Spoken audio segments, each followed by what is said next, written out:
मन बोल हरि हरि हरि बोल। गोविंद माधव गोपाल बोल।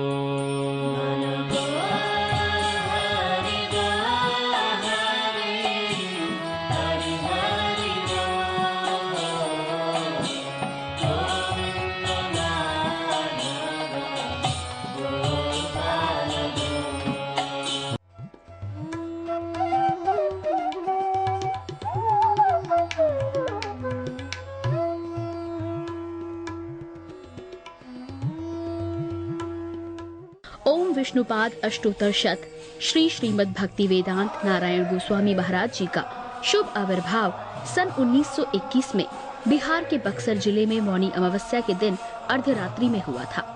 प्रारंभ से ही इनकी धर्म में रुचि थी। बचपन में ही उन्होंने गीता रामायण आदि का अध्ययन किया था। संसार से अत्यंत तीव्र वैराग्य होने के कारण 25 वर्ष की आयु में ही वे गृहस्थ जीवन त्याग कर मठ में निवास करने लगे। सन 1946 में उन्होंने नित्य लीला प्रविष्ट ओम विष्णुपाद श्री श्रीमद् भक्ति प्रज्ञान केशव गोस्वामी महाराज जी से विधिवत दीक्षा प्राप्त की तथा सन 1954 में संन्यास ग्रहण किया। मथुरा में निवास करते हुए अपने गुरु की आज्ञा तथा कृपा से अनेक ग्रंथों का हिंदी भाषा में अनुवाद किया है। इनके प्रमुख ग्रंथ हैं श्रीमद् भगवद गीता, गीत गोविंद, जैव धर्म, वेणु गीत, भजन रहस्य, ब्रजमंडल परिक्रमा, श्री श्री वृहद भागवतामृतम। इन सभी ग्रंथों का English, Spanish, Dutch, French, German, Russian, Italian, Portuguese, Chinese आदि विश्व की अनेक भाषाओं में अनुवाद हो रहा है। लगभग पिछले 60 वर्षों से श्रील भक्ति वेदांत नारायण गोस्वामी जी महाराज ने भारत एवं विश्व के सभी प्रमुख देशों में शुद्ध भक्ति का प्रचार किया, अर्थात भक्ति योग की शिक्षा प्रदान की।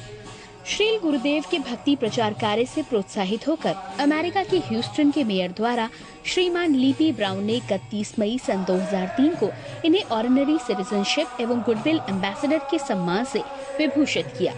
सन 2003 में ध्वजाचार्य पीठ तथा विश्व धर्म संसद ने श्रील गुरुदेव को कृष्ण भक्ति, विश्व भर में सनातन धर्म के प्रचार प्रसार तथा ब्रजमंडल के संरक्षण एवं पुनरुद्धार हेतु अनेक अथक प्रयासों के लिए योगाचार्य की उपाधि से सम्मानित किया। इस प्रकार संपूर्ण विश्व में प्रेम धर्म का प्रचार प्रसार करते हुए श्रील भक्ति वेदांत नारायण गोस्वामी जी महाराज ने 29 दिसंबर 2010 को श्री जगन्नाथपुरी में अपनी भौम लीला को संवरण किया। वे अपनी दिव्य शिक्षाओं में और अपने निष्कपट आश्रित जनों के हृदय में सर्वदा विराजमान हैं।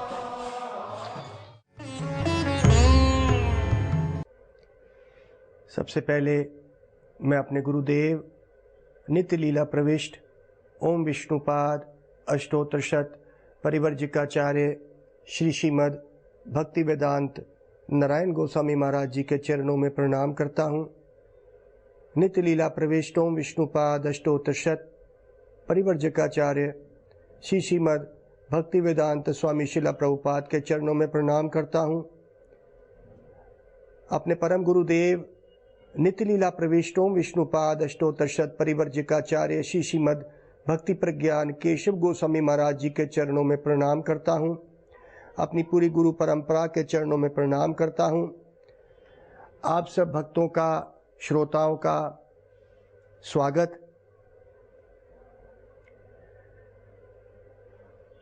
हम चर्चा कर रहे हैं वृत्रासुर की प्रार्थनाएं जो श्रीमद् भागवत के 6ठे स्कंद में है।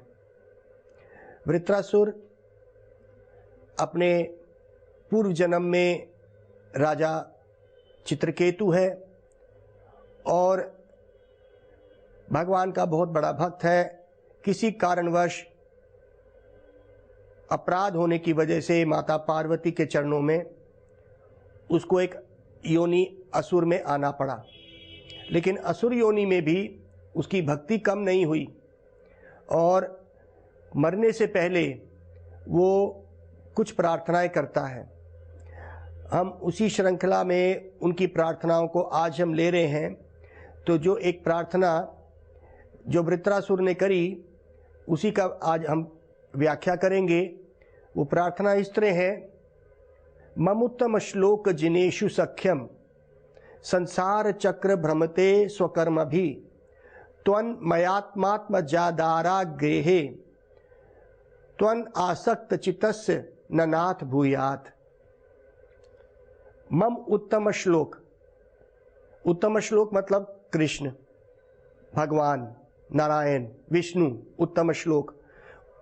उत्तम श्लोक जनेषु, भगवान के जन। मम मतलब मैं उन भगवान के जनों का, मम उत्तम श्लोक जनेषु सख्यम। कब ऐसा होगा कि मैं उन भगवान के भक्तों का सखा बन सकूंगा, अर्थात उनसे किसी तरह से दोस्ती का संबंध होगा जिससे कि मैं भगवान की कोई कथा सुन सकूंगा। तो उनका ये प्रार्थना है, मम उत्तम श्लोक जिनेषु सख्यम संसार चक्र भ्रमते स्वकर्मा भी। कहते हैं कि जब ऐसे भक्तों का संग होगा जो भगवान का गुणगान गाते हैं, तो आगे क्या बोलते हैं, संसार चक्र, मैं एक गिरा हुआ जीव हूं और इस संसार के चक्र में पड़ा हुआ हूं। ये चक्र मतलब घूम रहा हूं, किस चक्र में, ये संसार के चक्र में। ये संसार का क्या चक्र है, एक जीव इस संसार में 84 लाख योनियों में घूमता है। वो एक योनि को छोड़ेगा तो उसमें दोबारा दूसरी योनि में जाएगा, ये चलता ही रहेगा। फिर उसी योनि में जन्म मृत्यु बुढ़ापा बीमारी, फिर उस योनि को छोड़ के फिर दूसरी एक तीसरी योनि में जाएगा, फिर वही जन्म मृत्यु बुढ़ापा बीमारी। ये चक्र हर योनि में चल रहा है और इस तरह से 84 लाख योनियों का वो चक्कर काटता ही रहेगा। इसलिए यहां पे उन्होंने बोला संसार चक्रे भ्रमति, संसार चक्र भ्रमते स्वकर्मा भी।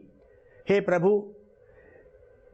कब ऐसा होगा कि मैं तेरे भक्तों का संग प्राप्त करके अपने कर्मों में मैं फंसा हुआ, स्वकर्म भी, अपने कर्मों में फंसा हुआ, अपने कर्म चक्र में फंसा हुआ, इन 84 लाख योनियों में जो चक्कर काट रहा हूं और हर योनि में वही जन्म मृत्यु और बुढ़ापा मुझे आता है प्रभु। तो ये अपने कर्मों से आया, ये बोल रहा है वृत्रासुर। ये 84 लाख योनियां हमारे पुराण में कही गई हैं, जिसका बखान बड़े अच्छे रूप में करा गया है। उसमें कहा गया है जलजा नवलक्षयानी, 9 लाख पानी की योनियां हैं, मछली मगरमच्छ ये सब मिला के 9 लाख है। जलजा, जल में रहने वाली, अजा मतलब पैदा होने वाली, जल में ही रहते हैं। जलजा नवलक्षयानी, नवलख मतलब 9 लाख। स्थवरा लख विंशति, स्थवर मतलब एक ही जगह स्थित, विंशति लख विंशति 20 लाख। कौन, एक ही जगह स्थिर रहने वाली, अर्थात पेड़ पौधे। 20 लाख तरह के पेड़ पौधे की योनियां हैं। कृम्या रुद लखकम, कृम्या मतलब रेंगने वाले कीड़े मकोड़े, और रेंगने वाली योनियां सांप कीड़े मकोड़े। रुदया, रुदया मतलब 11 लाख ये योनियां हैं जिससे जीव गुजरता है। उसमें जन्म मृत्यु बुढ़ापा बीमारी ये सब भोगना पड़ता है। 10 लक्ष कम पक्षवा, पक्षी की योनियां 10 लाख, उड़ने वाली पक्षी की। 63 लक्ष कम पशवा, 30 लाख पशु की योनियां। 4 लक्ष कम मानवा, और मानव योनि भी 4 लाख तरह की है, अर्थात 4 लाख तरह की चेतनाएं हैं। जैसे पाश्चात्य देश में या अरब देश में जो लोग पैदा हुए, कभी उनको भगवान का पता ही नहीं चला, भगवान क्या करते हैं, भगवान कौन है, कितने सुंदर लगते हैं, वो कुछ बोलते हैं या नहीं बोलते हैं, ऐसा कुछ भी नहीं है। ऐसी कितनी योनियों में से हम निकले होंगे।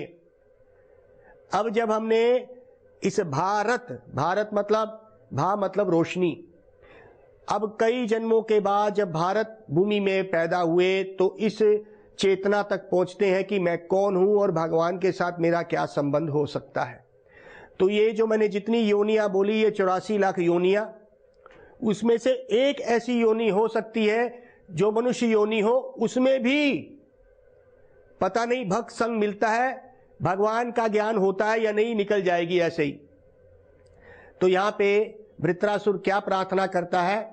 संसार चक्र भ्रमते स्वकर्मा भी, हे प्रभु मैं अपने कर्मों से बंधा हुआ इन योनियों में घूम रहा हूं और मुझे पता नहीं चल रहा कितने दुखों से मैं निकल रहा हूं, कितने परिवार मैंने बनाए और कितने परिवारों के लिए मैं आनंदित हुआ और कितने परिवारों को छोड़ता हुआ मैं रोया हूंगा। तो कहते हैं संसार चक्रे, ये चक्र है, जन्म मृत्यु बुढ़ापा बीमारी, एक योनि से दूसरी योनि, फिर तीसरी योनि, फिर पहली योनि, 84 लाख योनि, ये चक्र चल रहे हैं। कहते ये मेरे अपने कर्मों के बनाए हुए हैं। स्व मतलब मेरे अपने कर्मों के बनाए हुए हैं। देखिए ये कर्म का बंधन यहां पे वो बोल रहे हैं। ये कर्म बंधन क्या है, इस कर्म बंधन को समझेंगे। कर्म भी कई प्रकार के कर्म होते हैं। हमारे रूप गोस्वामी भक्ति रसामृत सिंधु, और उन्होंने इस श्लोक को लिया पद्म पुराण से। वो कहते हैं अप्रारब्ध फलम पापम कूटम बीजम फलन उन्मुखम प्रलयता कर्मनैव विष्णु भक्ति रतात्मना। कहते हैं देखो एक प्रकार के कर्म हो गए प्रारब्ध।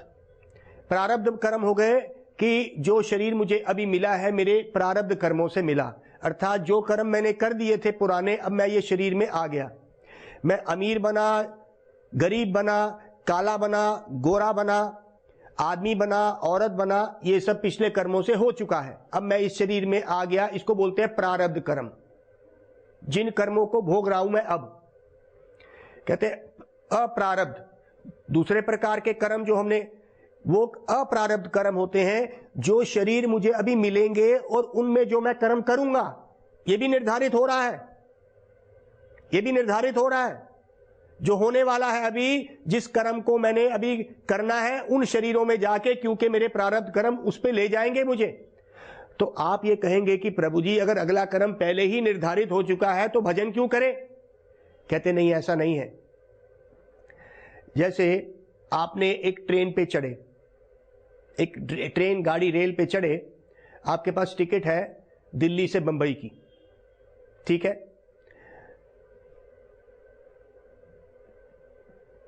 आपके पास टिकट थी दिल्ली से अहमदाबाद की, लेकिन जब ट्रेन पे चढ़े आपकी दोस्ती हो गई एक साथी मुसाफिर से जिसने बंबई जाना था। दोस्ती रातों रात इतनी बढ़ गई कि उसने कहा कि भाई आप अहमदाबाद में जो व्यापार खोजने जा रहे हो, मैं आपकी बहुत मदद कर सकता हूं, बंबई तक चलो आप मेरे साथ। ऐसी दोस्ती हो गई। अब टिकट तो ली हुई थी क्या, अहमदाबाद की, लेकिन दोस्ती हो गई एक बंबई वाले से, तो उसके कहने पे हमने टीटी के साथ मिलकर टिकट को अहमदाबाद से बंबई तक का करा दिया। क्यों? क्योंकि हमारे को वो दोस्त बन गया। तो अपने कर्मों से टिकट ली थी हमने अहमदाबाद की, लेकिन संग करने से जो बंबई वाला भक्त का संग, अर्थात वो व्यक्ति का, व्यापारी का जो संग हुआ, वो हमें बंबई तक ले गया। वहां पे हमने बहुत अच्छा व्यापार कर लिया। तो हमारे पुराने कर्मों से टिकट में हमें शरीर तो ये मिला था और भोगना था, लेकिन क्योंकि संग हो गया भक्तों का, तो हमारी दिशा बदल सकती है। इस उदाहरण से ये समझिए। तो अगला भी हमारा शरीर निर्धारित है, अपने कर्मों से हमने निर्धारित किया हुआ है अगला शरीर ये मिलना है। लेकिन अगर कोई अपनी इच्छा से भक्तों का संग हो गया तो क्या होगा, हमारी कर्मों की दिशा बदल सकती है। जैसे टिकट तो ली थी अहमदाबाद की, अंदर ही अंदर वो टिकट बदल के बंबई की पहुंच गई। इस बात को हम समझेंगे। अब क्या मतलब है इसका, कि कर्मों का दो प्रकार के कर्म मैंने बोले, अप्रारब्ध जो अभी आने वाले शरीर और आने वाले कर्म हम उसमें करेंगे। एक हो गए प्रारब्ध जो ये शरीर मिला पुराने कर्मों से, फिर एक हो गए कूट और बीज, ये दो प्रकार के और कर्म हैं। बीज होते हैं जो हमारे हृदय में बीज पड़े हुए हैं और जैसे ही हमें मौका मिलता है वो कर्म हम कर डालते हैं। बीज है, जैसे कर्म काम वासना का बीज है। जैसी कोई कामिक चीज हम देखते हैं तो हम उसमें कूद पड़ते हैं। अर्थात अगर हमने इस संसार में कोई भोग विलास देखा तो हमें पता है कि हमारी वृत्ति वो है, तो हमारे अंदर जो बीज है हम कूद पड़ेंगे उसमें। ये हो गए बीज। और कुछ प्रकार के सूक्ष्म कर्म पड़े होते हैं जिसको कहते हैं कूट। कूट होते हैं जो सूक्ष्म रूप के बीज होते हैं, अभी बीज बने नहीं है, जो अभी हमें पता भी नहीं है, लेकिन ऐसी कोई अचानक कोई स्थिति बनती है, हम कोई ऐसा कर्म कर डालते हैं, हमें पता ही नहीं था, लेकिन ऐसी कोई खास स्थिति बनने पे हम वो कर्म कर डालते हैं, उसका भी तो फल मिलेगा। तो ऐसे कहते हैं कूट। तो ये 4 प्रकार के कर्मों का बंधन हमें लगा हुआ है। ये कर्मों का खेल जो है बड़ा ही निराला है। तो अप्रारब्ध, प्रारब्ध, कूट और बीज, ये 4 प्रकार के कर्म कहते हैं। अप्रारब्ध फलम पापम, कूटम बीजम फलन मुखम, कहते हैं ये सब जो कर्म कर रहे हैं ये फल की तरफ हमें ले जाते हैं, इसके फल भोगने पड़ेंगे। जैसे कर्म करोगे फल तो भोगने पड़ेंगे, अच्छे करोगे बुरे करोगे फल तो भोगने आना पड़ेगा। कहते हैं प्रलयता, प्रलय हो जाएगी इन सब की, क्रमनैव, क्रम से प्रलय हो जाएगी। विष्णु भक्ति रतात्मना, विष्णु भक्ति अर्थात भगवान कृष्ण की भक्ति करने से ये सारे कर्मों का फल का, कर्म फल का भोग ये सब खत्म हो जाएगा अगर हमने भक्ति शुरू कर ली। तो यहां पे वृत्रासुर इस बात को करते हैं। क्या बात कर रहे हैं?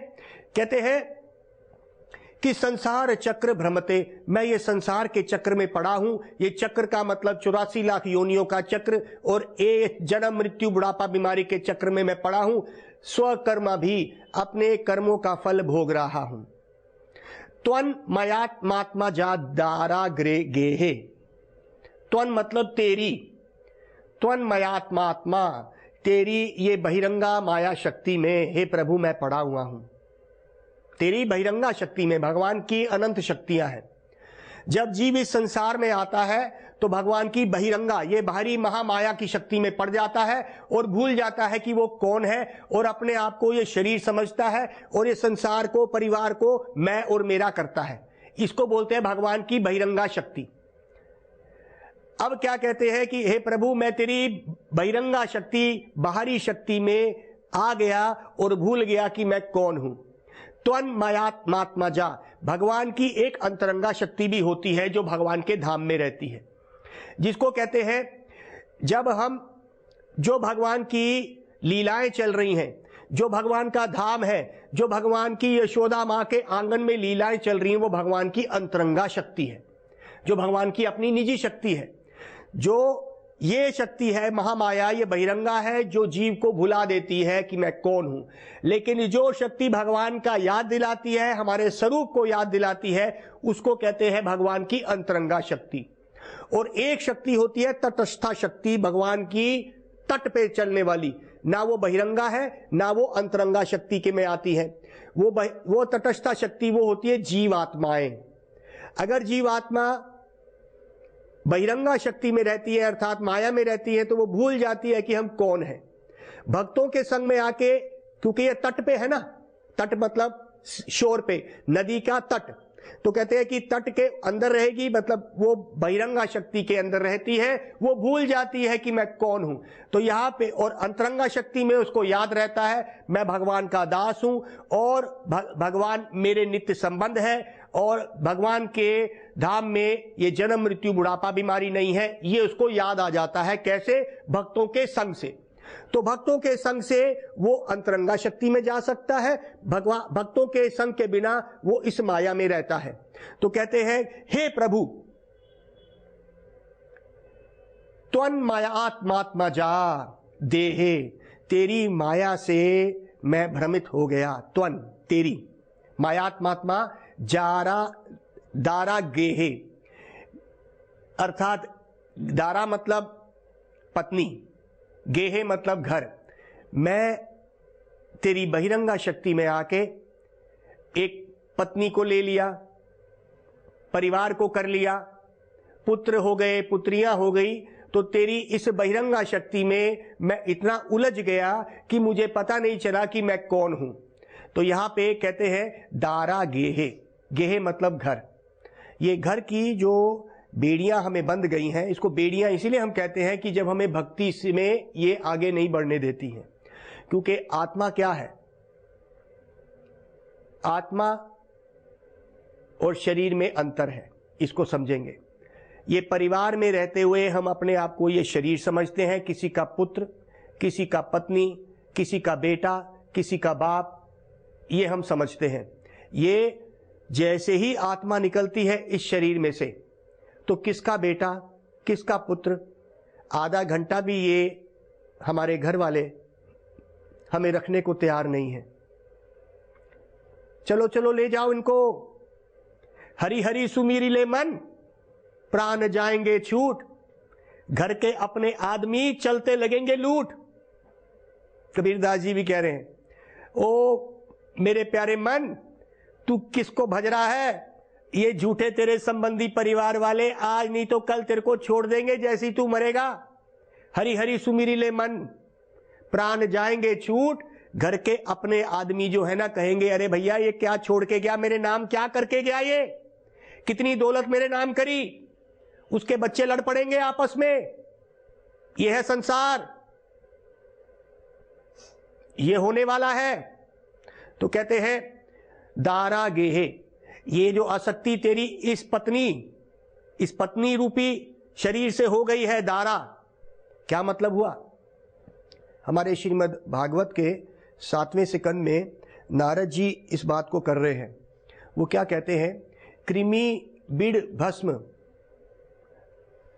निष्ठांतम केदम तुच्छम कलेवरम क्वद्या रतिर्भार्ज्या क्वद्या महात्मा नभिष्छति। कहते हैं ये तेरी कैसी आसक्ति है, अर्थात ये तेरी स्त्री से आसक्ति, पत्नी से आसक्ति, या स्त्री की पति से आसक्ति, पुरुष के प्रति आसक्ति, ये कैसी आसक्ति रखी है तूने? कृमि, कीड़े खा जाएंगे आखिर में इस शरीर के जिसके साथ तेरी आसक्ति है। कहाँ जाएगा ये शरीर जिसके साथ तूने आसक्ति रखी है, ये कहाँ पहुंचाएगा? कृमि मतलब कीड़े, बिड़ मतलब पैखाना, टट्टी। कीड़े खा जाएंगे और टट्टी बना देंगे। कीड़े लग जाएंगे, भस्म, भस्म मतलब राख। जैसे जब शरीर खत्म होता है तो अपने अपने समाज में अपने अपने धर्म से शरीर का छोड़ दिया जाता है। कुछ समाज में ऐसा होता है कि जंगल में फेंक दिया जाता है, कुछ समाज में ऐसा होता है कि इसको जला दिया जाता है। तो जिसको फेंक दिया जाता है वो कीड़े खा जाते हैं, जिसको जला दिया जाता है वो भस्म बन जाता है। तो क्या यहाँ पे पूछ रहे हैं, या तो कीड़े खा जाएंगे या टट्टी बन जाओगे, या फिर तुम्हारे को ये भस्म बना देंगे। तो कहते हैं ये शरीर में ऐसी क्या आसक्ति रखी है तूने? पुरुष के शरीर में, स्त्री के शरीर में ये जो आपस के भोग की आसक्ति है, ये आत्मा की आसक्ति नहीं है। इसमें आत्मा का कुछ लेन देन नहीं है। आत्मा अपने आप को भूल के अपने आप को समझती मैं ये शरीर हूं, यहीं से ये व्यक्त होते हैं। मैं किसी का पति, मैं किसी का पुत्र, मैं किसी का बाप। नहीं रखेंगे ये कुछ घंटे भी तेरे को, जहां तू बैठा है उस वहीं से खींच के ले जाएंगे।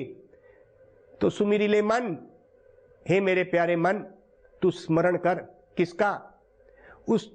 उसका जिसके साथ तेरा असली संबंध है। कृमि बीड़ भस्म केदम तुच्छम कलेवरम, तुच्छ कलेवर अर्थात ये तुच्छ मतलब घिनौना कलेवर, ये मल मूत्र की थैली। गुरुदेव के शब्द हमारे मन से निकलते नहीं। ये मल मूत्र की थैली से क्या आसक्ति रखी तूने? तो क्या तेरी पत्नी या तुम्हारे पति की ये मलमूत्र की थैली नजर नहीं आ रही? ये है भगवान की बहिरंगा शक्ति जो भुला देती है। देखते हुए भी अनदेखा करती है, समझते हुए भी ना समझ बन जाते हैं। ये भगवान तेरी शक्ति करा रही है, लेकिन अपने कर्मों से मैं इसमें फंस गया, अपने कर्मों से मैं इसमें फंस गया। अब कहेंगे अरे भगवान की तो शक्ति है जो फंसा रही है। नहीं, भगवान की शक्ति फंसा नहीं रही, हमारे कर्म हमें फंसाते हैं। हम तो आपको संदेश दे रहे, गुरुदेव ने दिया तो आप समझिए, लेकिन हम अपने कर्मों से फंसते हैं। तो यहां पे प्रार्थना कर रहे हैं, स्वकर्मा भी संसार चक्र भ्रमते स्वकर्मा भी तन मायात्मात्मा जारा दारा गेहे। ये घर में आसक्त होके मैं फंस गया और मैं भूल गया और मन को मैं नहीं लगा सका भगवान के चरणों में। तो कहते हैं कि ये कैसे होगा? मम उत्तम श्लोक जिनेशु सख्यम, जब तक हमें उन संतों की कृपा नहीं मिलेगी। तो कहते हैं संसार भ्रमिते कोनो भाग्य केहा तारे, नदीरा प्रभावे जेन काष्ट लगे तीरे। कोनो भाग्य कारो संसार क्षयन मुखा होए, साधु संग तवे कृष्ण रति उपजय। चैतन्य चरितामृत कृष्णदास कविराज महाराज कहते हैं संसार भ्रमिते, संसार में चक्कर काटते काटते। कैसे होता है पता नहीं, कौन से भाग्य जाग गए। कहते हैं कि जैसे ऊपर के गांवों में जब लकड़ी काटी जाती जंगल में तो कैसे करते हैं, वो ना नदी में बहा देते हैं निशान लगा के, तो ताकि नीचे गांव वाले उसको पकड़ लेंगे उन लकड़ियों को। लेकिन कोई लकड़ी नदी के कोने में जाके किनारे पे अटक जाती है। कहते हैं यही समझ लीजिए कि हम इस संसार में बहते बहते उस कोने में अटक गए। वो कोना क्या था, वो साधुओं का संग था, जहां पे हमारा ये बहने का चक्कर खत्म होना शुरू होता है। तो कहते हैं संसार भ्रमिते कौन भाग्य, पता नहीं किस भाग्य से जैसे वो लकड़ियां जा रही हैं ऊपर से कट के जंगलों से नीचे गांव में पकड़ रहे हैं उसके बाद फिर वो बिखर जाएंगी, कहीं भी चली जाएंगी, ट्रकों में ले जाएंगे। कहते पता नहीं एक लकड़ी वहां पे अटक गई। तो कहते ऐसा ही हुआ कि कोई साधु संग मिलने पे तू वहां रुक गया। अब तू ये पूछ रहा है अरे मैं कौन हूं और ये मेरे आवागमन का चक्कर बंद क्यों नहीं हो रहा। तो कहते हैं ये है वो संसार भ्रमिते कौन भाग्य। कैसा भाग्य हुआ कि संतों का संग हो गया। कौन भाग्य केहा तारे नदीरा प्रभावे, नदीरे के प्रभाव से मैं तो बह रहा था, भगवान की माया के प्रभाव से मैं बह रहा हूं, लेकिन कौन सी ऐसी कृपा हुई। कोनो भाग्य केहा कोनो भाग्य कारो संसार, ऐसा कौन सा भाग्य मेरा जाग गया। साधु संग कृष्ण भक्ति उपजय, कब ऐसा हुआ कि साधु संग उपज गया और कृष्ण भक्ति मेरी आ गई, तब ये आवागमन का मेरा चक्कर छूटा। तो कहते हैं कि ये तो बहुत ही, तो कहते हैं ब्रह्मांड भ्रमेती कौन भाग्यवान जीव। कहते हैं बह रहे हैं सब इसी नदी के चक्कर में, ये चक्र चल रहा है ब्रह्मांड भ्रमेती। ऐसे पूरे ब्रह्मांड में कितने योनियों में हम बह रहे हैं। कौन भाग्यवान जीव, ऐसा कौन सा भाग्यवान जीव है जिसको गुरु कृष्ण प्रसाद, प्रसाद मतलब कृपा, गुरु की कृपा से कृष्ण मिले, कृष्ण की कृपा से गुरु मिले और आने जाने का चक्कर खत्म हुआ। ये कौन सा जीव है, बड़े विरले जीव है जो इस मार्ग में चल पड़ते हैं, वरना ये आवागमन का चक्कर समझ ही नहीं आ रहा है। और व्यक्ति अंधे की तरह चल रहा है, उसको समझ नहीं आ रही है कि एक दिन ये सारा हाथ खुले चले जाएगा। और जहां पे वो इतनी आसक्ति रख रहा है कुछ घंटे भी नहीं रखेंगे। त्वन मयात्मात्मा जारा दारा गृहे त्वन आसक्त चित्तस्य नानाथ भयात। हे प्रभु कब ऐसा होगा कि इनसे मेरा चित्त, मेरी आसक्ति इनसे हटके तेरे चरणों में लग जाए, वही मेरी प्रार्थना है। कब ऐसा होगा, जब तेरे संतों की दोस्ती मेरे साथ होगी तब ऐसा होगा। वही संत दोस्ती लेके आज आप लोगों के घरों में पहुंच गए हैं, उन्हीं का पैगाम लेके हम आपके घर में आए हैं। आइए उनसे दोस्ती करिए और वहीं से ही आप भगवान का नाम जप करना शुरू कर दीजिए। उन भगवान का नाम जप करने से कृष्ण की कृपा, और कृष्ण की कृपा से कोई संत आपको मिल जाएगा जहां से आपकी दिशा बदल जाएगी और ये आवागमन का चक्कर छूट जाएगा। तो मेरे साथ बोलिए हरे कृष्णा कृष्णा कृष्णा हरे हरे, हरे राम राम राम हरे हरे। गौर प्रेमानंदे हरि हरि बोल। मन बोल हरि बोल हरि, हरि हरि बोल।